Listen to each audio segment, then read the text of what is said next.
Hi, welcome to Data Models. I have a list here of various data models. The data models are structures for the data and are very important because it's a way to have data that is in a common format. There's many different common data models, and you really need to dig into these, go out to the links, really take a look at them, and browse through them. So I'll go over some of these. The first one is the Generalized Data Model for Clinical Research Overview article. So if you click on this link, you can go through and read that article on your own. Then I want to bring your attention to the Odyssey, OHDSI, we just pronounce that Odyssey, OMOP data model, and there's two links here that you can go out to and read through the structure of the model, any current work that's being done. And these are open source data models. You can actually join the Odyssey workgroup, you can attend some of the meetings, and you can contribute to the data model. The next one is the PCORNet, the Patient-Centered Outcomes Research Network Common Data Model. And so you can click on these links and you can read through these data model specifications. This has to do with research work that is coming out of PCORI, the Patient-Centered Outcomes Research Institute. Then we have the N3C, which is based on the OMOP data model. We have the I2B2 data model, which is integrating biology and informatics for the bedside. We have the Trinetics data model. This data model is really built on organizations that have their data configured in one of these other data models, such as I2B2 or OMOP. And then we have the proprietary EPIC Cosmos data model.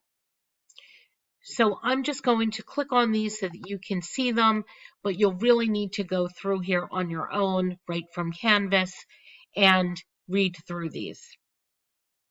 So this is the article for the Generalized Data Model for Clinical Research. You can read the background, the methods, the results, and the conclusions. Please don't try to read this here. I'm just pointing out some highlights. So these data models will utilize controlled vocabularies and ontologies, for example, the International Classification of Diseases, CPT codes, which are current procedure terminology, various drug codes, LOINC for lab codes, and so on.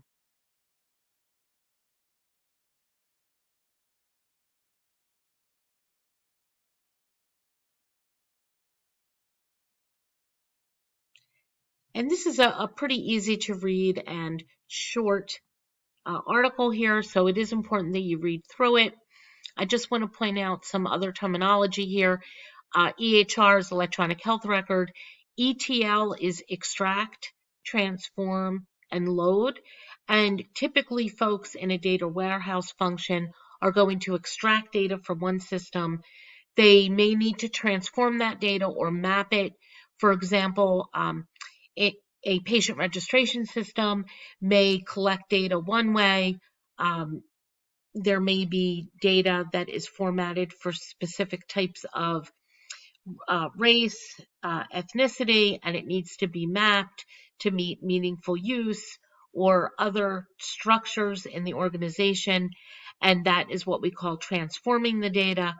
And then loading is taking that data and loading it into the new environment.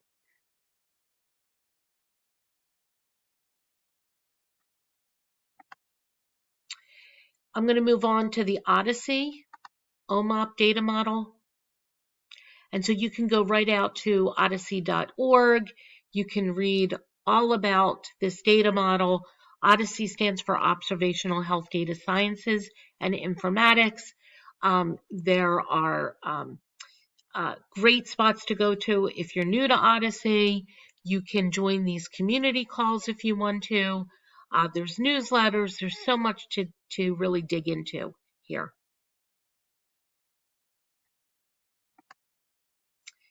And here's more information about the common data model. And you can see here in the diagram, data comes from various data sources, and then it gets mapped into the actual common data model. And if you want to learn more about Odyssey, there's documentation in the book of Odyssey. You can also read the documentation. You can download the DDL, which is SQL, so you could set up some development databases if you want to. And so you can see the book of Odyssey is interactive, and you can read through this. There's a lot here in the navigation pane on the left side, and there's also code that's in GitHub. So there's a lot that you can dig into here. The PecorNet Common Data Model.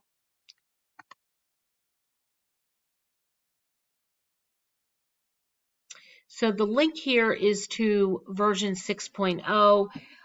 This was the most common, or I'm sorry, the most up-to-date version when we put this course together, but there may be updated versions beyond version 6.0. And so this is the specification. You can see all the different tables. You can see the different releases.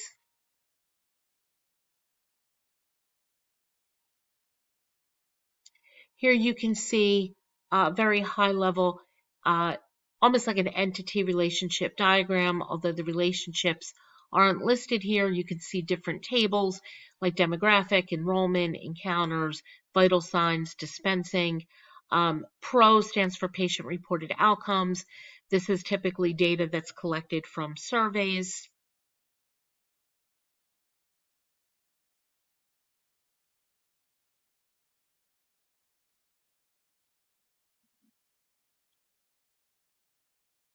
And you can see all the details in here. It's not straightforward. You really, if you're looking for something very specific, you would want to come to this specification to see the details.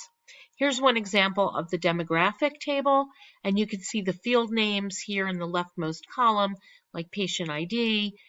You can see the data type. So in this case, patient ID is text. There's also there's a relational database management system data type. There's also the SAS data type, depending on which database management system you're going to view the database in. And so there's definitions and comments. There's provenance of where that data comes from. Sometimes there's links. There's values, like for example, in the sex field, which is a 2-digit text field, you can see the approved values are A, which is defined as ambiguous, F for female, M for male, NI for no information, UN for unknown. So keep in mind that no information and unknown do not mean the same thing. And then OT for other. And so you can go through these and see all the different options. For example, gender identity is a 2-digit or 2-character text field where you can see M is man, F is woman, TM is transgender, male, trans man, female to male, and so on here. And so this is a lot of information. It's almost 200 pages. You're not expected to go through and read all of this. This is really meant more to give you an understanding so that when you're out there working, if you are going to be working with the PecorNet Common Data Model, you know that there's resources and where to go to see those resources. The N3C data model, which is based on the OMOP data model, this is part of NCATS, which is part of NIH, the National Institutes of Health, and translational science. And so here are some examples of tables: the person table, observation period, specimen, and so on. And you can see here in the person table, the field person ID is a required field. The data type is an integer, and this is the primary key or the unique identifier for each person. The gender concept ID is the foreign key that refers to a standard concept identifier in the standard vocabularies for the gender of the person. And so a little bit of a different format. Some of the fields are named differently. There's different table names here. And so there's different reasons why different work groups decide to use these different data models for their projects. The I2B2 data model. So you can read more about I2B2 here. I2B2 has been around for over 10 years. It was developed at Harvard as a way to do patient cohort discovery.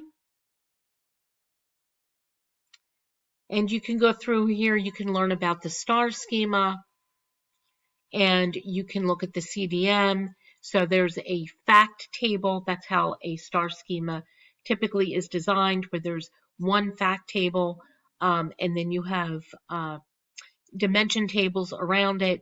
So there's diagnoses, demographics, lab tests, vital signs, meds, procedures, allergies, among other types of data. Here's the Trinetics data model.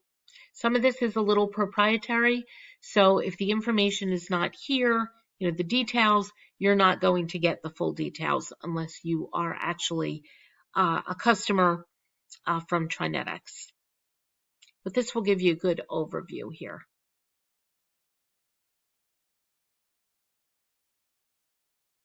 And so when Trinetics talks about how they wrangle the data, it's because they're getting the data from all of these disparate sources, and it enables you as an end user or a researcher to pull that data together.